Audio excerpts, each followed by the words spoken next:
Hey, everybody. Welcome back to the Bible Podcast. I am Paris. This is Virginia. And we are here to continue our conversation from Monday on friendships.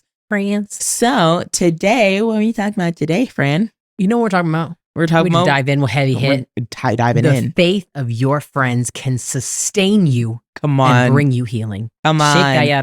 Come on now, somebody. That hit me in my shando. Hit me in my shando. That's my favorite thing to say now. We're going to be in the book of Mark, chapter 2. It says, this is a story. We know the story about Jesus healing the paralyzed man. The paralyzed man, if you're not familiar with the story, Jesus is gathering in one of the towns and he's just in someone's house. And people are coming because they're like, Jesus is here, Jesus is talking. So they're crowding around the house. This huge crowd forms.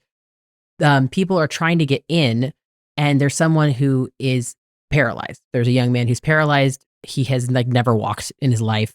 His friends love him, and they're just trying to get him because they're like, if I can get our friend to Jesus, then he'll be healed. So the friends are trying to get to him any way that they can. They can't get through the crowd. They can't get around.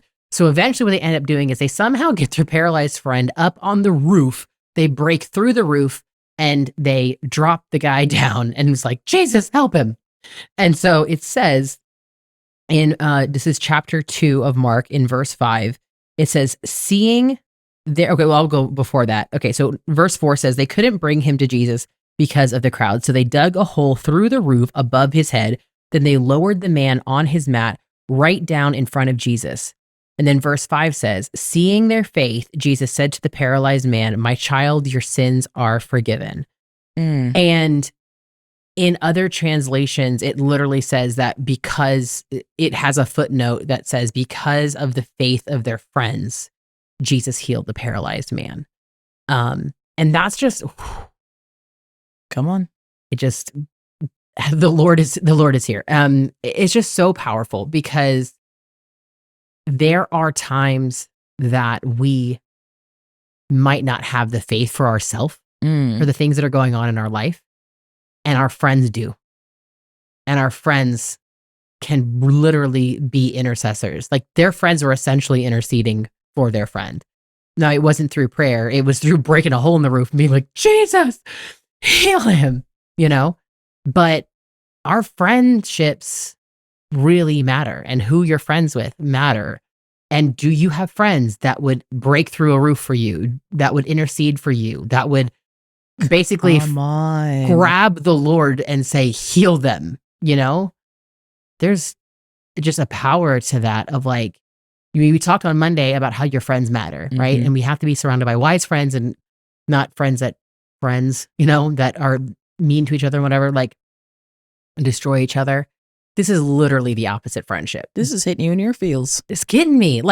This is the opposite of Proverbs 18:24. These are not friends that destroy each other. These are friends that are literally bringing healing to their friend. And I've personally, by any means necessary. I think it matters to me because I have had seasons where there have been certain trials and tribulations that I've been going through that I literally did not have the faith to sustain myself. And I relied on the faith of my friends to get me through it. And I told them, I can't do this. I need you to stand in the gap where my faith is failing me because I don't have it. And they did. They bridged that gap for me. And the Lord is good. And we came through victorious on the other side.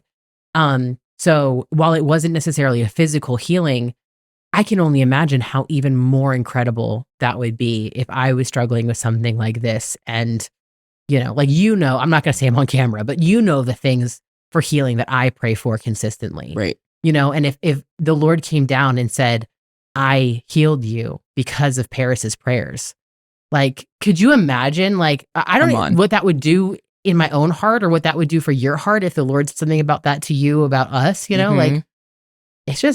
it's important who we're with.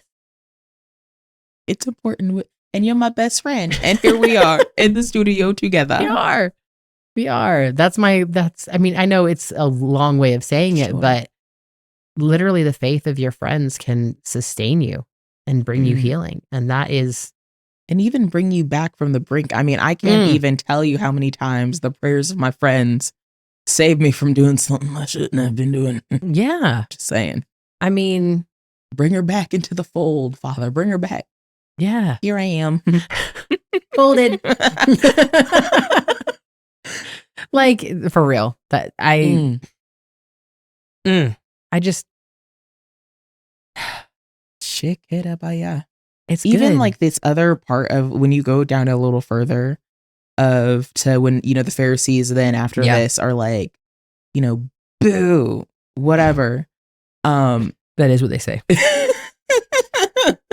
Join us at the Christian Anything show for right? the PIV. And they're talking about like they're trying to contest this, right? And even there's something about this part at verse 9 when he says, stand up and pick up your mat and walk, which is, I feel like that's like the doubling down. Like there's something about that feels like a doubling down. Yeah. Like he healed him and now you can go. Like we don't know if he obviously like goes to his friends and is like, guys, yeah, did you see that I'm walking? But there's something about like him being able to like to stand up. Like if I was like his friend who like I that would just give me like such of a, I don't know. That would just give me such of like a, ooh, Yeah. Exactly. Yeah. So that, I don't know. I know Monday's episode was a little long, but I feel like if you take what we talked about on Monday with friendships and you add it to this conversation today, I really think it kind of cements how important your friendships are. And I just want to encourage you, like, if you feel like there's maybe some lack in this area for your friendship, if you feel like, man, I don't know if I really have anybody that's with me like that, or, you guys were talking on Monday about like your friend circles and how they do, and like, I don't really feel like it's there. I would really encourage you to talk to Holy Spirit, like talk to the Lord about it and go through your day of like, Lord, help me either to get rid of people in my life that need to be gotten rid of. Mm-hmm. And also help me to find community. Help me to, whether it's having the courage to have the conversation and talk to somebody at church who maybe you just smile and wave at, then you actually start to talk to them. Making friends as an adult is weird. Like it's not easy. My kids come home from school and they're like, oh, that's my best friend. I'm like, cool. How do you know her? I don't know. We rode the slides together on the playground. Like it's so easy when we're children, and the Bible calls us to have faith like a child. So maybe let's try to practice that in our friendships, like in our lives, of having that childlike faith to just say, hi, like, how are you? Let's hang out. Let's get a coffee. Like, that's how we met. That's how we became friends. You and I we started hanging out. What's the other one called? Rachel literally just was like, she needs a friend. I'm going to come hang out at her house. And it was awkward in the beginning. We didn't really have anything to talk about, but like we were there and it was helpful because I needed a friend. I really did. I was drowning. So if that is a desire of your heart, I'm just saying that the Lord will meet you at that place and he will help you. And it will cause you to have to step out and be obedient. And it might be uncomfortable to have conversations with people. But do it, because having godly friends in your life is totally worth any awkward uncomfortability in the beginning. It's so worth it. And I feel like, to add on to the encouragement, I feel like sometimes the Lord requires us to lay things down before he can bring stuff in that's good, right?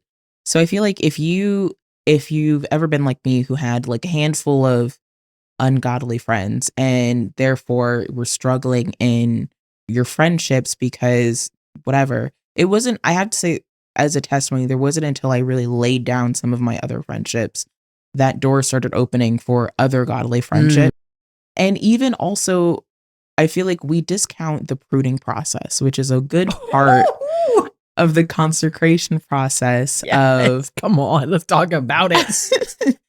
And some like pruning, like you would prune, I don't know, like plants. What is roses or whatever, like to help that away. Yeah, anything to, help it grow more. And so sometimes the pruning process, and I speak from experience, is very, very lonely.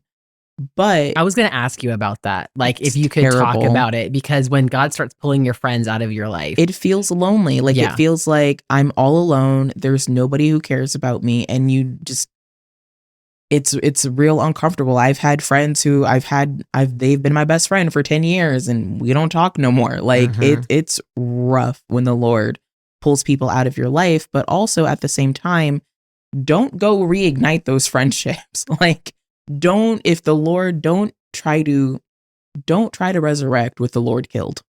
Come on now. I'm just saying. Don't try to resurrect it if the Lord buried it. Because if you do it in your own strength and the Lord said, I ain't tell you to do that, that's necromancy, that's witchcraft, that's not good for you. It's not good for you. Like I have bushes on my house, in my property. I have hydrangea bushes and they are big and huge and the branches seek the light. They want to find the light. And so they grow these big blooms of hydrangeas and it's beautiful. But when the hydrangeas die in the fall and the winter, you have to cut the heads off. If you don't cut the heads off, if you don't prune what's dead and fallen away, then it will not bloom and grow to its fullness in the next season. And so there is a pruning. Come on. There is a pruning that makes you feel lonely and desolate and like all my little friends are gone and it's the winter and it's cold, but spring is around the corner. That's the word of the Lord. Hallelujah. Shake my edible. Come on now. It literally is around the corner, y'all. We almost there. Allegedly coming early too. I don't know how to feel about If that. you believe in woodchucks. And I do not. Awesome. Okay, that's what we're talking about this week. Thanks for being here. We love you guys. Bye. Thank you for joining today. I'm so glad to have you in our audience, and I hope you come over to our Instagram and join our community there at _the Bible podcast.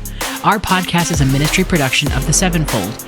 If you'd like to know more about us and what we do, please visit our site at thesevenfold.com. Thanks again for joining today, and until next time, much love from the Bible Podcast.